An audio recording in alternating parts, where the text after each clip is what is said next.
Greta, vamos a introducirnos en un tema muy importante que tiene que ver con la salud sobre todo de nuestros niños, pero que abarca a todos los rangos etarios. Nos referimos a la tos convulsa. Exactamente. Romina Giurfo es médica pediatra, está justamente en contacto con nosotros para, charlar un poquito de este tema y despejarnos todas las dudas a vos, mamá, papá, y saber qué es lo que tenés que hacer ante la aparición de esta enfermedad y de los primeros síntomas. ¿Cómo estás, Romina? Buen día.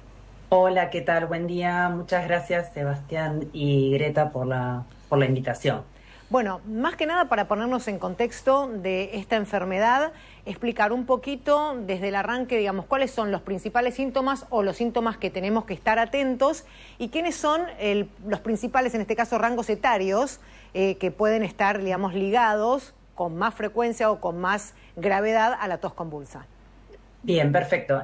La tos convulsa, o también la pueden conocer como coqueluche, es una enfermedad respiratoria. Como toda enfermedad respiratoria, se transmite a través de la tos y de los estornudos.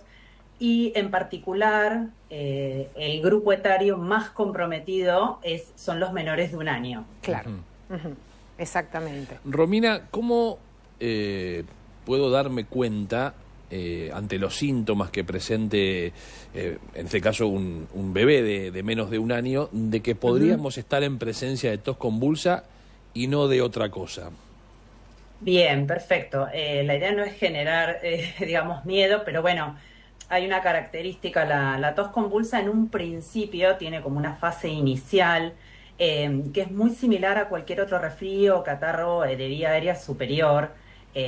Lamentablemente es el momento donde contagia más, ¿sí? Es más contagiosa, pero la característica es que ese catarro, ese resfrío, que puede ser similar a cualquier otro, después pasa a otra etapa, que es la etapa, digamos, más característica de la coqueluche, que se llama tos paroxística, que son como excesos de tos, quintosa se le llama, porque el niño empieza a toser sin poder parar. En algún momento, a veces, si son muy pequeños, pueden hacer pequeñas pausas respiratorias o cambiar de color o presentar vómitos. En ese caso, donde empezamos a notar esos accesos de tos tan constantes, donde el niño no puede parar de toser, como puede presentar algún vómito, en este caso sería necesario consultar. Exactamente. Bueno, ese es el punto más importante, consultar al médico y no tomar la decisión ni de automedicar, ni de repente, no sé, decir, tengo a mano un nebulizador y con esto pienso que voy a aflojar la tos, porque no es ese tipo de tos. Estamos frente a una enfermedad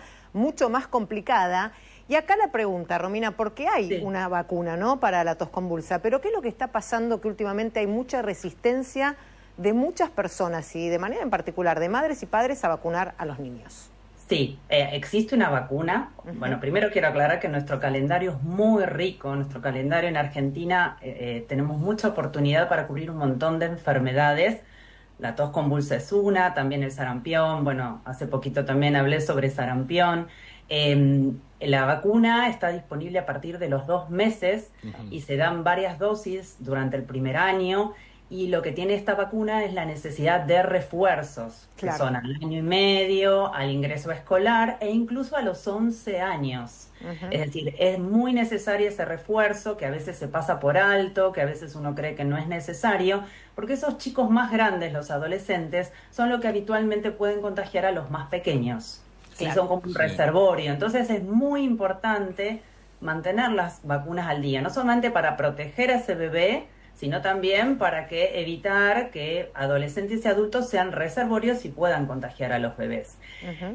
Lo que está sucediendo con las vacunas es un tema aparte, digamos. Sí, es general, digamos. Sí. Hay mucha resistencia. Sí. Hay mucha resistencia.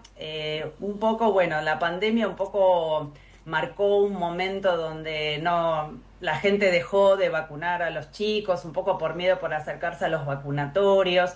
Después, a partir de la aparición de las vacunas del COVID, también se hizo como muy diseminado la información por internet y por personas que no están capacitadas y que quizás dan noticias que no son verdaderas, las fake news.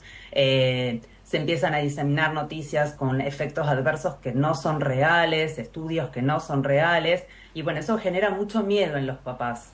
Entonces es muy habitual ver en el consultorio que, bueno, digamos, preguntan, ¿y los vacuno? ¿Ni cuántos le toca? ¿Y le tengo que dar todas juntas? ¿Y qué les va a pasar?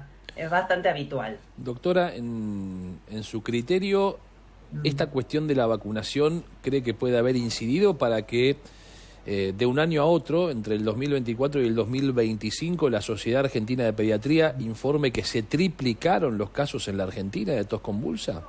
Sí, totalmente, porque se nota muchísimo las bajas de coberturas en vacunas de coqueluche y en general, ¿sí?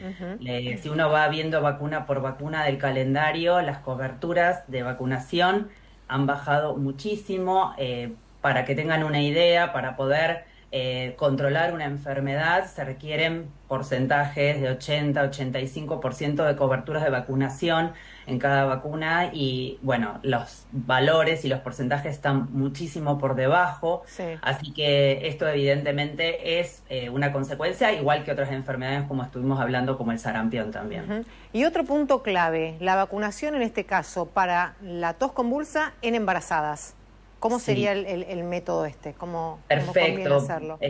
Perfecto que lo mencionás porque en realidad es un punto clave embarazar a las embarazadas, vacunar, perdón, a las embarazadas porque se vacunan en un momento de embarazo donde pueden generar los anticuerpos, las defensas necesarias para que esas defensas después puedan pasar por la placenta y generen un efecto de protección. Nosotros le llamamos efecto de capullo, ¿sí? De protección hacia recién nacido, porque un recién nacido va a estar totalmente desprotegido y no va a poder recibir la primera dosis de la coqueluche hasta los 2 meses. Exacto.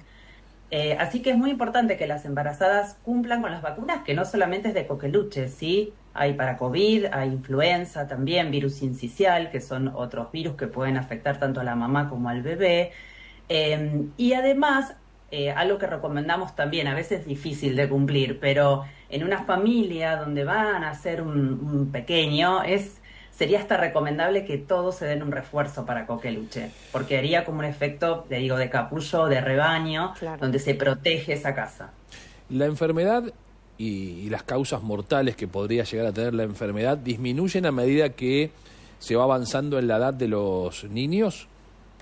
Sí, los más afectados habitualmente que se suelen internar son los menores de 1 año y los que tienen mayor mortalidad son los menores de 3 meses, que son los que yo mencionaba que son más frecuentes que generen estas pausas respiratorias en esos accesos de tos, cambian de color y a veces, bueno, pueden tener otras complicaciones, ¿sí? Como a nivel del sistema nervioso central, convulsiones, infecciones como neumonía y, bueno, suelen ser los más complicados. A medida que son más grandecitos, si bien pueden tener los síntomas, digamos que van disminuyendo en intensidad y muchos incluso más grandecitos ni se internan. Claro. Bueno, Romina Giurfo, médica pediatra, te queremos agradecer como siempre este contacto, ha sido muy clara en toda la explicación y bueno, una vez más este pedido, ¿no?, que hacemos a la población de no abandonar el tema de la vacunación porque es fundamental, bueno, para frenar enfermedades, para frenar muertes, un montón de cosas, ¿no? Las vacunas son fundamentales y el calendario hay que cumplirlo. Sin dudas. Gracias, doctora. Gracias. Bueno, muchas gracias, buenos días. Buen día.